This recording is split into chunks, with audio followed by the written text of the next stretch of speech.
നമ്മുടെ രണ്ടത്താണിയുടെ ദേശീയപാത വികസനവുമായി ബന്ധപ്പെട്ടിട്ട് രണ്ടത്താണിയിൽ ഉണ്ടായ സംഭവവികാസങ്ങൾ എല്ലാവർക്കും അറിയാവുന്ന കാര്യമാണ്. നമ്മുടെ ഈ നാട് മൊത്തം ചർച്ച ചെയ്യപ്പെട്ടൊരു വിഷയമാണ്. ഇതുമായി ബന്ധപ്പെട്ട് വർഷങ്ങൾക്ക് മുമ്പ് തന്നെ ഇതുമായി ബന്ധപ്പെട്ട് മുസ്ലിം ലീഗ് പാർട്ടിയുടെ നേതൃത്വത്തിൽ ഇത് മുന്നോട്ട് പോയിരുന്നു.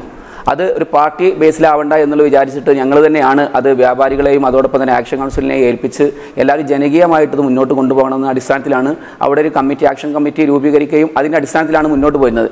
അത് മുസ്ലിം ലീഗിൻ്റെ ജനപ്രതികൾ നമുക്കറിയാം, കൽപ്പകഞ്ചേരിയിലെയും മാറാക്കര പഞ്ചായത്തിലെയും മെമ്പർമാരുടെ നേതൃത്വത്തിൽ അവരുടെ മുന്നിൽ നിർത്തിക്കൊണ്ട് പഞ്ചായത്ത് ഭരണസമിതിയും ഇതിനുവേണ്ടി സജീവമായിട്ട് ഇടപെടൽ നടത്തിയിട്ടുണ്ട്. ഇതിൻ്റെ ഒക്കെ നേതൃത്വം നൽകിയത് ബഹുമാനപ്പെട്ട MLA-യും MP-യും ഒക്കെയാണ് നമ്മൾ ഇതുമായി ബന്ധപ്പെട്ടിട്ട് മുന്നോട്ട് പോയത്. ഇതിന് വിഷയവുമായി ബന്ധപ്പെട്ട് നമുക്ക് 2023 ജനുവരിയിലാണ് ഇതുമായി ബന്ധപ്പെട്ട് അവിടെ സ്ഥലം സന്ദർശിച്ചത്. നമ്മുടെ PDO-യും അതോടൊപ്പം തന്നെ NHAയുടെ ഉദ്യോഗസ്ഥരും KNR വിഭാഗം എല്ലാവരെയും വിളിച്ചുകൂട്ടി ആ സ്ഥലം സന്ദർശിക്കുകയും അവിടെ വിശദമായ കാര്യങ്ങൾ അവതരിപ്പിക്കുകയും ചെയ്താണ്. എന്നിട്ട് അന്ന് മുതൽ ഇന്ന് വരെ ബഹുമാനപ്പെട്ട MLA ഇതുമായി ബന്ധപ്പെട്ട് സജീവമായി പ്രവർത്തിച്ചിട്ടുണ്ട്. പക്ഷേ ഇതെല്ലാം എന്താ പറയുക, ഒരു ആക്ഷൻ കൗൺസിലിൻ്റെ രീതിയിൽ നമ്മളതെല്ലാം പാർട്ടി അല്ലാതെ തന്നെ ആക്ഷൻ കൗൺസിലിൻ്റെ രീതിയിൽ മുന്നോട്ട് പോകുമായിരുന്നു. പക്ഷേ ചില ആളുകൾ ഇതുമായി ബന്ധപ്പെട്ടിട്ട് ഒരു രാഷ്ട്രീയ ദുഷ്ടലാക്കോട് കൂടി എന്ത് ഭാവിച്ചെന്നറിയില്ല. ഇലക്ഷന് മുന്നിൽ കണ്ടുകൊണ്ടാണോ എന്തുകൊണ്ടാണോ മറ്റുള്ളവരുടെ പ്രേരണയാണോ എന്നറിയില്ല. ചില ആളുകൾ MLA എന്താ പറയുക, വളരെയധികം അപകീർത്തികരമായ രീതിയിൽ ഒരു പ്ലാൻ ചെയ്ത് അവർ ക്രിയേറ്റ് ചെയ്തൊരു പരിപാടി പോലെയാണ് മിനിഞ്ഞാന്ന് അവിടെ ഉണ്ടായത്.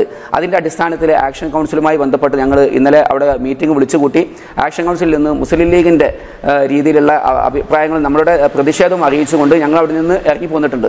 ഇറങ്ങിപ്പോയുള്ള കാരണങ്ങൾ പറഞ്ഞിട്ടുണ്ട്. കാരണം ഇതുമായി ബന്ധപ്പെട്ടിട്ട് സോഷ്യൽ മീഡിയയിലും ചാനലിലും ബന്ധപ്പെട്ട പത്രമാധ്യമങ്ങളിലൊക്കെ ആക്ഷൻ കൗൺസിൽ അറിയാതെ, ആ കമ്മിറ്റി അറിയാതെ ചില ആളുകൾ, അതിൽപ്പെട്ട ആളുകൾ അതുമായി ബന്ധപ്പെട്ടിട്ട് മുന്നോട്ട് പോയിട്ടുണ്ട്. അതിനെ സംബന്ധിച്ച് മുസ്ലിം ലീഗ് എന്ന രാഷ്ട്രീയ പാർട്ടിയുടെ പഞ്ചായത്ത് ഭരണ കമ്മിറ്റിയും പഞ്ചായത്ത് മുസ്ലിം ലീഗ് കമ്മിറ്റിയും അതോടൊപ്പം പഞ്ചായത്ത് ഭരണസമിതിയും എല്ലാം ഇതുമായി ബന്ധപ്പെട്ടിട്ട് ഞങ്ങൾ അന്ന് തുടങ്ങിയതിനേക്കാൾ കൂടുതൽ ശക്തമായ രീതിയിൽ മുന്നോട്ട് പോകാൻ തന്നെയാണ് പാർട്ടി തീരുമാനം. കാരണം എല്ലാവരെയും അവഹേളിച്ചുകൊണ്ട്, കാരണം ഇതിന് മുന്നിൽ നിൽക്കുന്നത് മുസ്ലിം ലീഗാണ് എന്നുള്ള അറിയാം. കാരണം പഞ്ചായത്ത് തലം തൊട്ട് MP വരെയുള്ളത് മുസ്ലിം ലീഗിൻ്റെയും UDF-ൻ്റെയും ആളുകളാണ്. അതുകൊണ്ട് തന്നെയാണ് ഇതിൻ്റെ ക്രെഡിറ്റ് ഫുള്ള് നമുക്ക് കിട്ടുമെന്നുള്ളൊരു ചില ആളുകൾക്ക് വേവലാതി ഉണ്ടോ എന്ന് ഞങ്ങൾ സംശയിക്കുകയാണ്. കാരണം ഇത് വന്നു കഴിഞ്ഞാൽ ഇതിന് ക്രെഡിറ്റ് ഇതിൻ്റെ ബന്ധപ്പെട്ട UDF-ൻ്റെ MP-മാർക്കും അത് ബന്ധപ്പെട്ട ജനപ്രതികൾക്കും ആകുമോ എന്ന് ഭയപ്പെടുകയാണ്. കാരണം ഇതുമായി ബന്ധപ്പെട്ടിട്ട് ഇന്നലെ ബഹുമാനപ്പെട്ട കലക്ടർ വന്ന സമയത്ത് അവിടെ ചർച്ചയുണ്ടായിരുന്നു. ഇത് ആരുടെയാണ് ഈ പദ്ധതി എന്ന് ചോദിച്ചപ്പോൾ, കേന്ദ്രത്തിനും സംസ്ഥാനത്തിനും ഉണ്ടോ എന്ന് ചോദിച്ചപ്പോൾ കേരളത്തിനും സംസ്ഥാനത്തിനും ഒരേ പങ്കാണ് എന്ന് കലക്ടർ പറഞ്ഞു.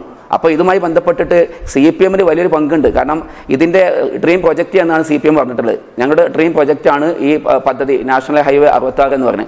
അവരെ സംബന്ധിച്ച് ഇതൊരു പരാതികൾ അവിടുത്തെ എല്ലാ രീതിയിലും ആക്ഷൻ കൗൺസിലും MLA-മാരും MP-മാരും ജനപ്രതികളും എല്ലാവരും ഇതുമായി ബന്ധപ്പെട്ടിട്ട് പരാതികൾ കൊടുത്തിട്ടുണ്ട്. പ്രത്യേകിച്ച് നവകേരള സദസ്സിൽ നമുക്കറിയാം ആയിരക്കണക്കിന് വിദ്യാർത്ഥികളാണ് അതുമായി ബന്ധപ്പെട്ട് പരാതികളോട് കൊടുത്തത്. പക്ഷേ ഒന്നിനും എല്ലാ മറുപടികളും കൊടുക്കുന്ന NHAക്ക് അവർ ഫോർവേഡ് ചെയ്യുന്നു എന്നുള്ളതാണ്. പക്ഷേ അവരെ സംബന്ധിച്ചിടത്തോളം അവർക്ക് ഇതിന് വേണ്ട തീരുമാനം എടുക്കാം. കാരണം 25% ഈ സ്ഥലമേറ്റെടുപ്പുമായി ബന്ധപ്പെട്ടിട്ട് ഫണ്ട് കൊടുത്തത് ഇവിടുത്തെ CPM, നമ്മുടെ LDF ആണ്, പിണറായി സർക്കാരാണ്.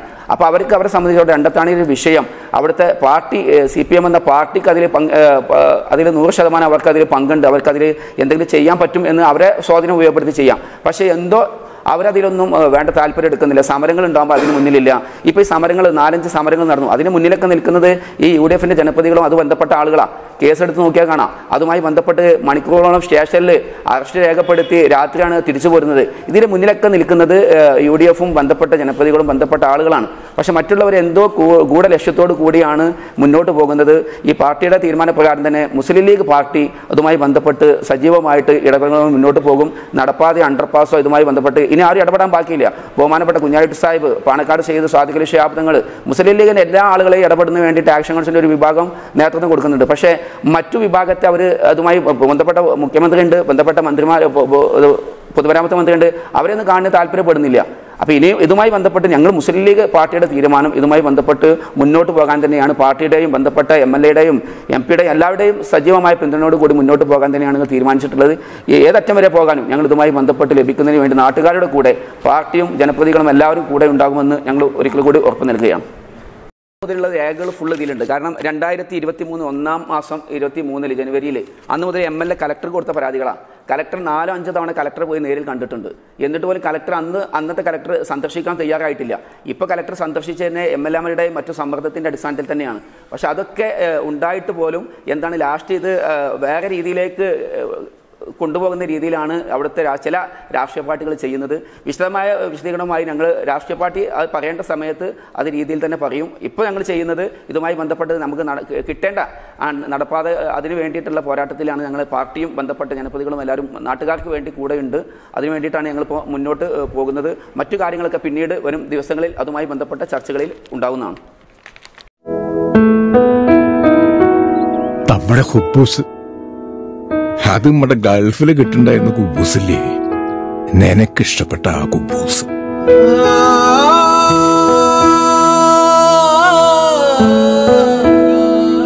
പ്രവാസികൾക്ക് മാത്രല്ല, ഇപ്പൊ നാട്ടിൽ എല്ലാവർക്കും അൽദാൻ കുബൂസ് മാത്രം മതി. അൽദാൻ കുബൂസ് ഇപ്പൊ ന്യൂ ജനറേഷന്റെ ഇഷ്ട കുബുവല്ലേ. ഷുഗർ ഉണ്ടെങ്കിൽ ഗോതമ്പിന്റെ കുബൂസ് ആവാട്ടോ. മലയാളിയുടെ ഭക്ഷണ താല്പര്യങ്ങൾക്ക് ഇനി പുതിയ സ്വാദ്. അൽദാൻ ലെബനീസ് കുബൂസ്.